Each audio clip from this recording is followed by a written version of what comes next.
ലോകത്തിലെ ഏറ്റവും വലിയ കപ്പലുകളിൽ ഒന്നായ MSC ഐറീന കഴിഞ്ഞ ദിവസം നമ്മുടെ കേരളത്തിൽ ഉള്ള വിഴിഞ്ഞം തുറമുഖത്തിൽ എത്തിയത് നമ്മളെല്ലാവരും കണ്ടതാണല്ലേ.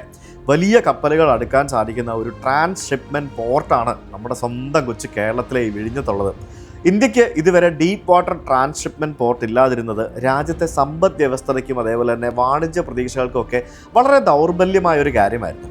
ഇതിൻ്റെ പശ്ചാത്തലത്തിൽ ഇന്ത്യൻ ചരക്കുകളുടെ ഏകദേശം 75% വരുന്ന സാധനങ്ങൾ സിംഗപ്പൂര്, കൊളംബോ, ദുബായ് തുടങ്ങിയ വിദേശ തുറമുഖങ്ങളിലൂടെയാണ് ട്രാൻസ്ഷിപ്മെൻറ്റ് ചെയ്തുകൊണ്ടിരുന്നത്. അദാനി വിഴിഞ്ഞം തുറമുഖം വന്നതോടുകൂടി ഇന്ത്യയുടെ കടൽ വാണിജ്യം വർദ്ധിക്കുകയും വിദേശ ട്രാൻസ്ഷിപ്മെൻറ്റ് ഹബ്ബുകളെ ആശ്രയിക്കേണ്ടതിൻ്റെ ആവശ്യകത കുറയുകയും ചെയ്തു. 750-ലധികം വരുന്ന ആളുകൾക്കുള്ള ജോലി സാധ്യതയാണ് ഇപ്പോൾ ഇവിടെ ഉണ്ടായിരിക്കുന്നത്.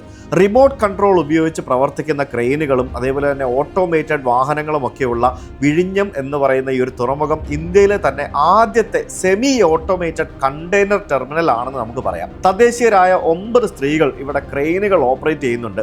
ഇന്ത്യയിൽ തന്നെ ആദ്യമായിട്ടാണ് സ്ത്രീകൾ ഈ മേഖലയിൽ ജോലി ചെയ്യുന്നത്. ഇന്റർനാഷണൽ ഷിപ്പിംഗ് റൂട്ടിൽ നിന്നും കേവലം 10 നോട്ടിക്കൽ മൈൽ ദൂരം മാത്രം സ്ഥിതി ചെയ്യുന്ന വിഴിഞ്ഞം തുറമുഖത്തേക്ക് വലിയ കപ്പലുകൾക്ക് അധികം ദൂരം വഴിമാറി സഞ്ചരിക്കാതെ തന്നെ എത്താൻ സാധിക്കും എന്നതാണ് ഇവിടുത്തെ പ്രധാന ഹൈലൈറ്റ്. ശ്രീ ഗൗതം അദാനിയുടെ നേതൃത്വത്തിലുള്ള അദാനി ഗ്രൂപ്പിൻ്റെയും കേരള സർക്കാരിൻ്റെയും സംയുക്ത പദ്ധതിയാണ് വിഴിഞ്ഞം തുറമുഖം.